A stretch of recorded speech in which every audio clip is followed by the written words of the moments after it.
Oh god.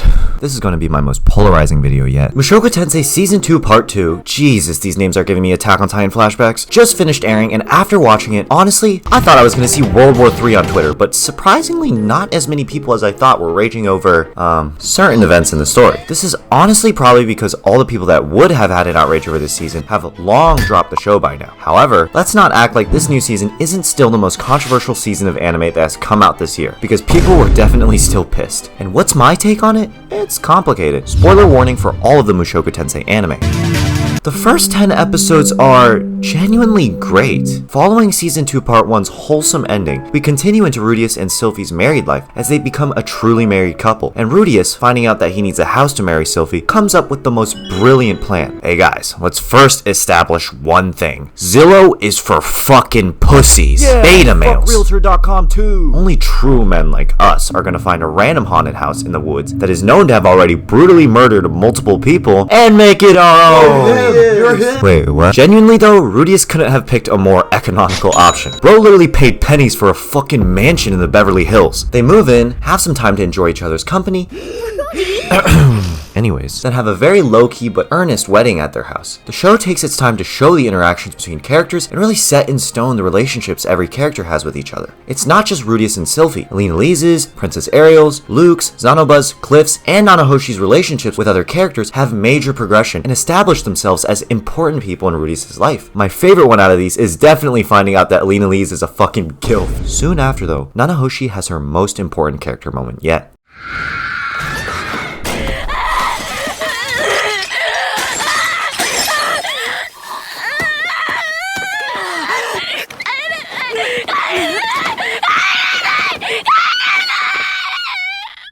Her pain, her insanity, it's all so clear in this very moment. Years trapped in an unknown world where nobody knows her. Everyone that she loves is gone. And everything about this world disgusts her too. Magic, mana, it all sounds like incel shit from a light novel to her. Her only hope is to return home. And after years of investing herself in the magic system, the one that she very much could give less of a shit about, she fails. And fails in the exact same way she has failed every single time. The character acting, animation, and voice acting in the scene are just fucking brilliant. The horrifying contortions in her face, and her guttural screams that are enough to shake anyone to their core. She truly embodies the dark side of being transported to another world, one that Rudius himself would never face. However, he does feel a deep-rooted visceral urge to help her, having once been in the same mental state and will not let anyone else suffer the same fate he did. This is the level of character maturation Mushoku Tensei just executes so damn well. Beautiful. And it happens again in the following episodes. Norn and Aisha are sent to Rudius by Paul after embarking on the treacherous journey to find Zenith the baddie. I still think she's the finest character in the show. Fuck you, fight me. Norn, whose first impression of Rudius is him trying to pound the living shit out of her dad's face, let's say, isn't very fond of her older brother. Why is he still talking to me? Why is he still talking to me? Rudius, faced with this seemingly impossible challenge to get along with this little sister,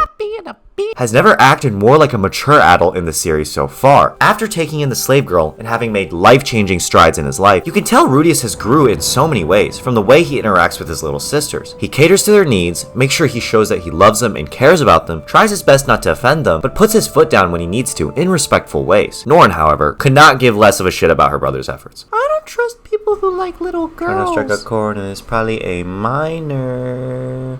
What? To her, he will always be the bastard who assaulted her dad. She becomes isolated at school after being constantly compared to the very person she despises. And everyone telling her how great Rudius is the last thing she wants to hear. Can these bitches shut the fuck up? She locks herself in a room, away from the noise, and marinates in her loneliness and frustration. Just like Rudius did in his previous life. His little sister is the last person Rudius would let this happen to. Having been in the exact same position as Norn before, Rudius understands Norn's mindset on a personal level. Even at some point, Rudius' own brother, who had tried countless times to save Rudius from his rut, eventually gave up on him. Rudius was not going to let the same situation play out. He was ready to support Norn for however long she needed to pick herself back up, and that earnesty was finally able to reach her heart.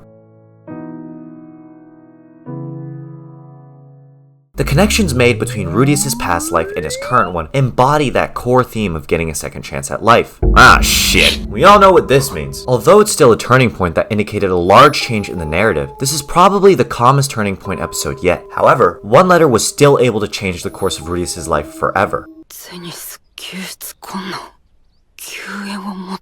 After a decade of tireless searching, Paul finally finds his wife in the labyrinth of Rappan. Even Luffy didn't have this hard of a time looking for the fucking One Piece. After meeting up with Paul, squashing old beef between him and Elena Lees, and saving Roxy from the depths of the labyrinth, the party faces their most grueling hurdle between them and Zenith, the Hydra. Now, I've seen my fair share of Mushoku Tensei fight scenes, and they're all pretty damn good, but I think this one might just be one of my favorites.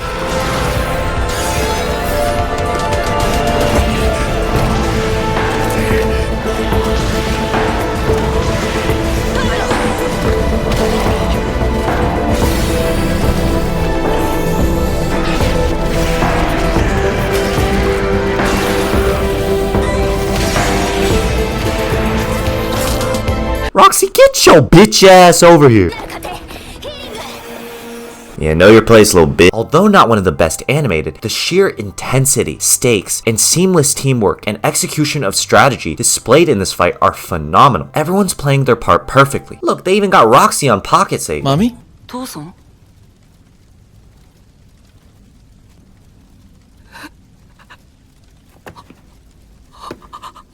The scene honestly felt like it took a piece of my soul from me. After all these two had been through together, the ups and the downs, and becoming like father and son more than Rudius ever would have anticipated, just to have him pass away because of a mistake that Rudius made, regardless of whether or not it was his fault, that would destroy anyone. It destroyed me. Paul wasn't the perfect person. He could at times be a scoundrel, an adulterer, hot-headed, impulsive, and has made many mistakes in his relationships with other people. But he was honest about those shortcomings, and always tried to do what's best for his family and the people he loved. I hope the next episode will make me feel better. Oh, Jesus, what the fuck? Dude, not cool.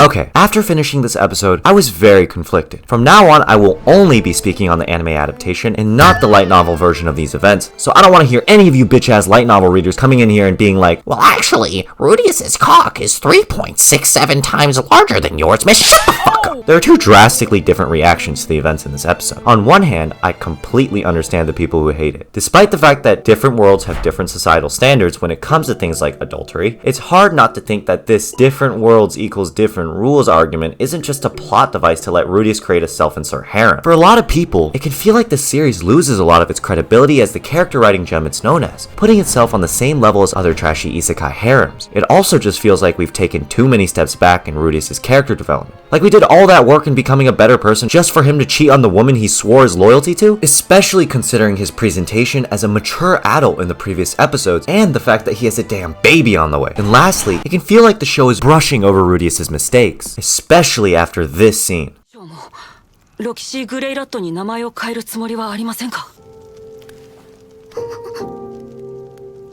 It's almost as if they're morally excusing Rudius for his wrongdoing, because this scene was shown in way too much of a positive light. Like, bro, let's not forget that you just cheated on your wife with this exact girl not too long ago. Also, your reason for marrying her feels very contrived, and it just feels like an excuse to add one to the roster. However, I also understand the defending side of the argument. First of all, can you really blame Rudius for slipping up like he did? His dad had just passed away because of a mistake he made. He lost his hand in the brutal battle with the Hydra, all just to find out his mom is a fucking vegetable. He's in the most vulnerable state he could possibly be in, and he finds out that Roxy, who he had been infatuated with for almost his entire life, has fallen in love with him and literally wants his kids inside of her. Oh, hell no! People aren't perfect, and it makes sense that Rudius can make these kinds of mistakes in that kind of mental state. And there are many logical arguments that can be made for Rudius' decision to propose to Roxy. The different worlds equals different societal standards argument, the fact that Sylphie never seemed that opposed to Rudius having other love interests, and marrying Roxy seems like the only real way of keeping everyone happy. Now that I've summarized both sides, here's my take on it.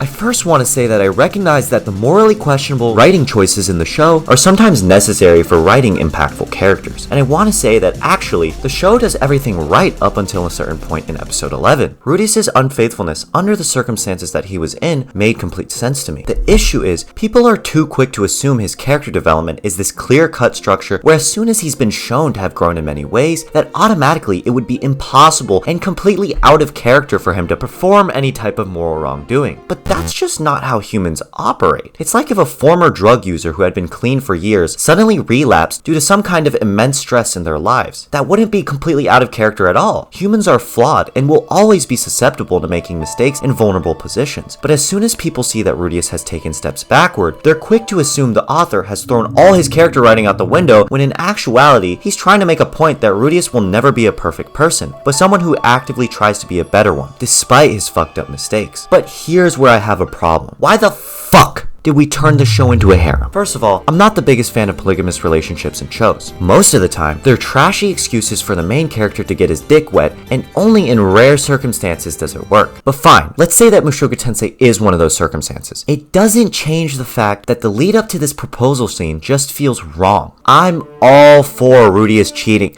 Let me rephrase that. I'm all for the writing choice of making Rudius cheat, but it's the aftermath that I have a fucking problem with. Instead of showing Rudius treating what he did with Roxy as a mistake, the show makes it seem like Rudius didn't do anything bad at all by stacking a damn proposal scene on top of the mix. The act of cheating on your wife and the act of proposing to someone are completely incongruent in tone, yet the show tries to make these two seem like a natural flow of events. Like, no, these two should not happen within the same episode. I know monogamy isn't the only type of relationship in this world, and I know that it's both possible for polygamy to be written well in fiction, and that Mushoku Tensei will probably do much better than most shows at executing it. But can't you kind of see how, like, the way this episode built towards the proposal scene rubbed people the wrong way? And like I said before, the portrayal of this scene is just too positive, as if we're brushing away the fucked up shit that Rudius did behind his wife's back. It didn't matter that Sylphie was okay with it, it's the fact that he went back on a promise he made and suffered zero consequences for it, besides Norn yelling at him for a minute or two. I'm still very curious as to where the show will go from here though. I'm not completely turned away from the idea of a polyamorous relationship, even if I would have much preferred if Rudius didn't have side hosts. I'm still invested in his self-improvement journey, the immersive world building and storytelling, and everything else that makes Mushoku Tensei the show I know and love. This season still had some of my favorite moments in Mushoku Tensei so far. I'm just a little fucking pissed now that I have one more thing to worry about when recommending it to other people.